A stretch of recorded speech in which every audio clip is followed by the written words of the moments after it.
Hey guys, Kristen from Maybe a Better One Knits here with you today to show you 2 ways to do a provisional cast on.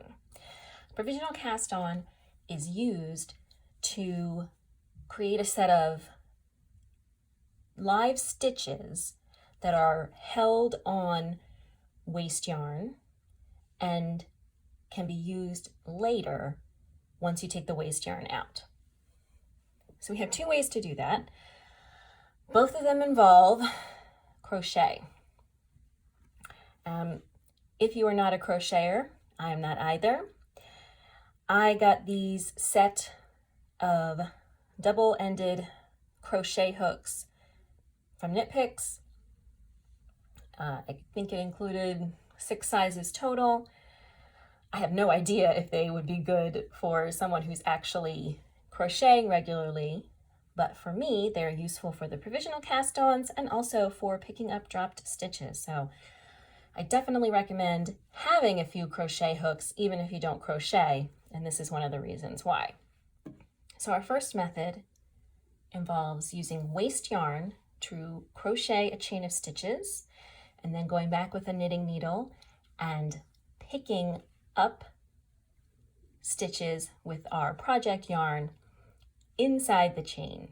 That's going to leave the chain attached to your knitting, holding those live stitches.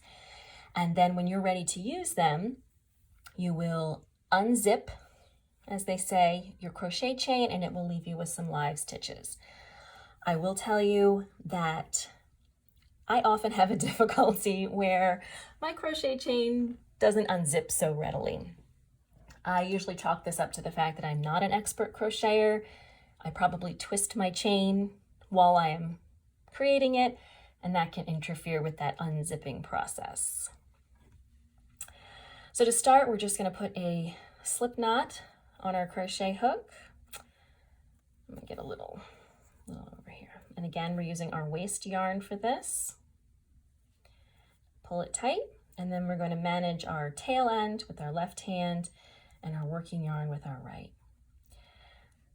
So again, you don't have to be a crocheter to do this. It's pretty straightforward. And with time, you will pick up speed, even if you don't maybe pick up talent for it. So to crochet our first stitch, I don't know if I'm using the right crochet terminology, but we're going to take our working yarn, wrap it around the hook, around the back over to the front. So around the back over to the front. And then you don't want this slip knot to be too tight because then you're going to use the hook to grab that yarn and pull it through. And so you want to keep this is why you're using your left hand. You want to keep this loop that's on your hook not too tight, not too loose. You want there to be space to pull the working yarn through. So again, we're just going to keep doing that. Wrap the yarn around, back to front, pull the loop through. And that is pretty much it in terms of making the chain.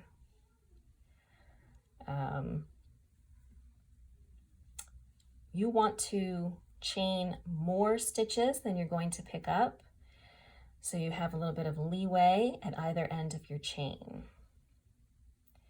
So whatever number of stitches you need to pick up, tack on, let's say, 10 more. It really depends on the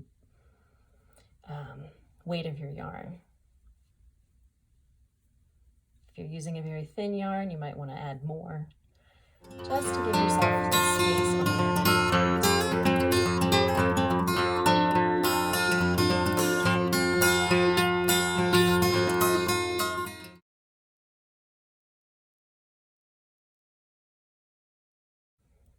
Okay, so you can actually see a couple of spots where it looks like I maybe have twisted it, and that's probably why my unzipping doesn't work so well.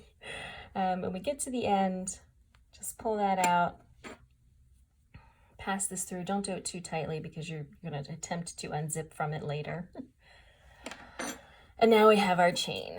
So when you look at your chain, you're going to see that one side kind of looks like little knit stitches, little, I'll turn it this way, little upside down V's, knit stitches. And then on the other side, when you turn it over, you see that there are little bumps. We're going to go ahead and pick up our stitches here in each of these bumps. So one side, we'll call that the front with our V's, the back with the bumps, and that's where we're going to pick up our stitches.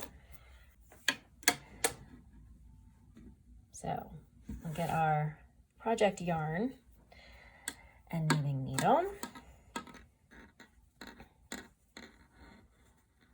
And we'll turn our chain to the back side and start picking up stitches in those bumps. So front side V's, not there, back side bumps.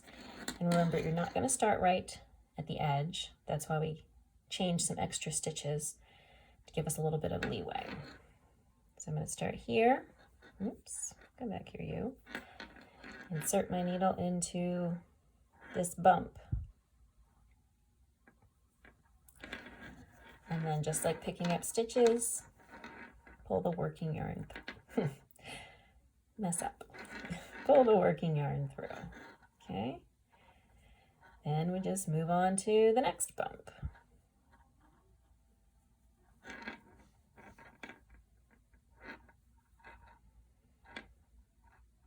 And we'll continue that way until we've picked up the total number of stitches we need to have on our needles. Now, as I said, you can see that I twisted my chain at this point. So what I'm going to try to do is to maneuver it so that I can still pick up my stitches in the right place. But this is probably why I have difficulty in picking up and unzipping my crochet chain at the end. I try my very best not to get any twists in my chain, but as I said, I am not an expert crocheter, so it happens, but I'm going to do my best. Okay, so we're going to make sure we still have the back side facing. You can check by flipping it over and seeing those V's. That's going to be your front side. Now, if you see a particular stitch that looks a little off, that's going to be another reason that you have changed some extra stitches so that you can just skip over it. Okay.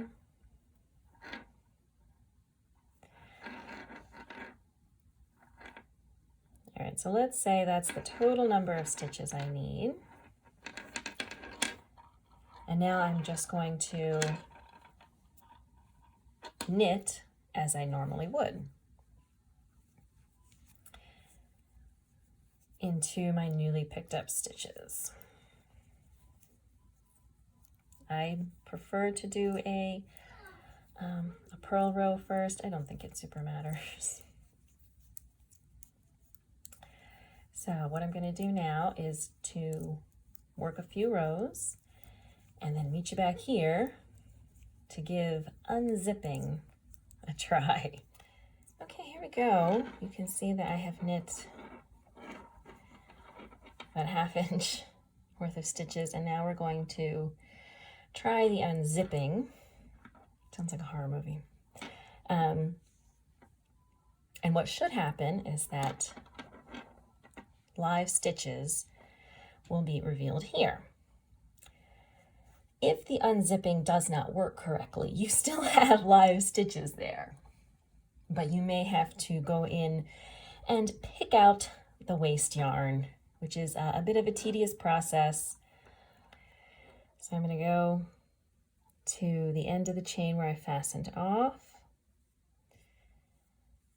and just pull that out, and let's see what happens. Okay, so far so good. So that's what it's supposed to do. that is not what it's supposed to do. So this should continue to unzip here. We seem to have hit a little snag where this doesn't want to break free of that stitch. All right, let's keep trying. There we go, got a second stitch. Here you can see it looks like I split my yarn while I was chaining, so just a little bit of the strand of yarn is stuck in the stitch. So we'll just grab some scissors very carefully, snip that to break that free. Hopefully that will be the last of our difficulties, but somehow I doubt it.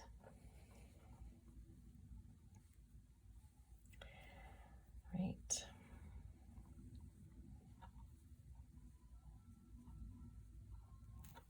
Okay, so you can see here, this is still stuck in this live stitch. Rather than pull it all the way out, I'll just cut it. So we are getting our live stitches, but it is not unzipping as neatly as we might hope. Okay. Although for the record, this is going better than the first time I recorded this tutorial. So done correctly, perhaps by somebody with more crocheting skill, this should unzip a lot more smoothly. Okay, so you can see it's going, but it's going a few stitches at a time. Maybe, there. Okay, so we had a few little snafus along the way, but in the end we got there. It unzipped more or less correctly with a few snags, and we have our live stitches. So now, if I wanted to work from these stitches, I would just put them back on the needle and go from there.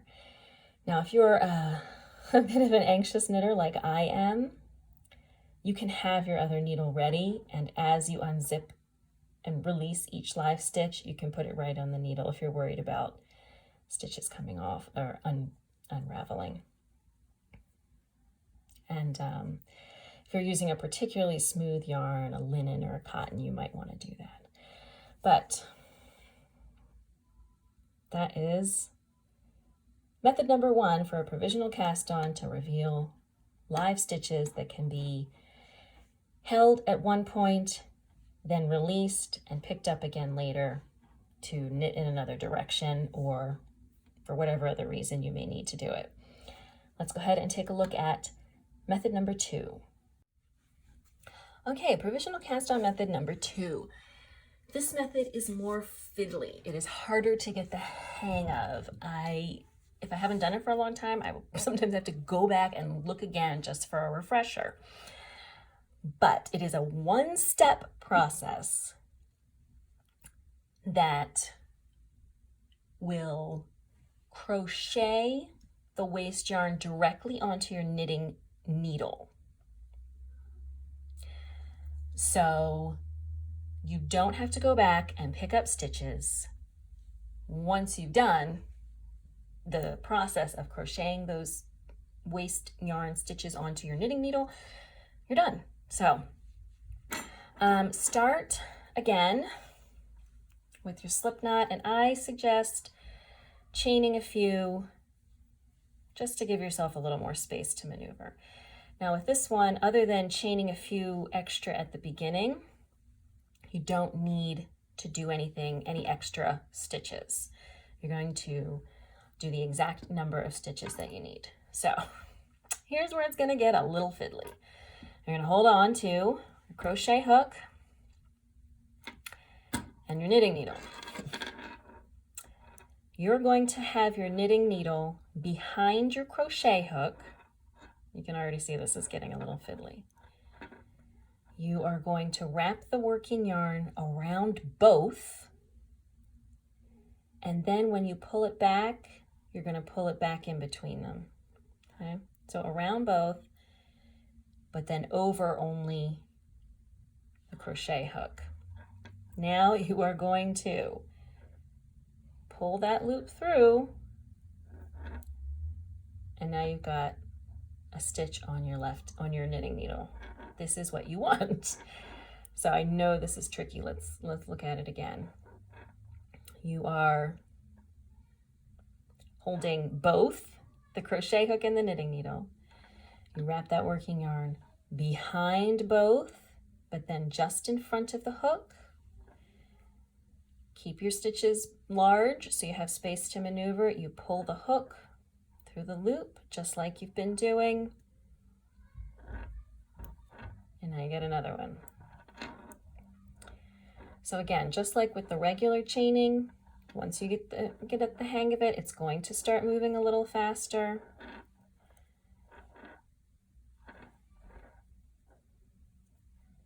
But definitely, take your time. It's not a race. Better to do it right than to do it fast. So around, behind, pull the loop through. When you do that, you see the working yarn pops back over your knitting needle. That's what we want.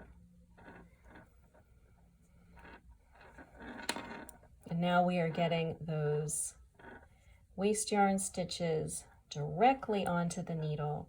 We don't have to go back and pick up.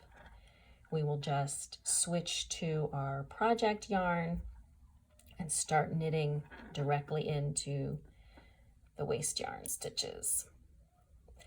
So I'll do a few more. I think I split my yarn on that last one, so it doesn't look as nice. So don't do that if you're doing the real thing. Like I said, keep that stitch. It's on your crochet hook, neither super tight nor super loose, but loose enough so that you can pull the hook through pretty easily. All right, so there we go. Again, if you like and it makes you more comfortable, when you're done, go ahead and chain just a few extra stitches here. And then go ahead and cut your waste yarn. Pull that through. All right, so we've got our stitches directly on our needle. Now we're just going to go in with our working yarn and knit them like we normally would.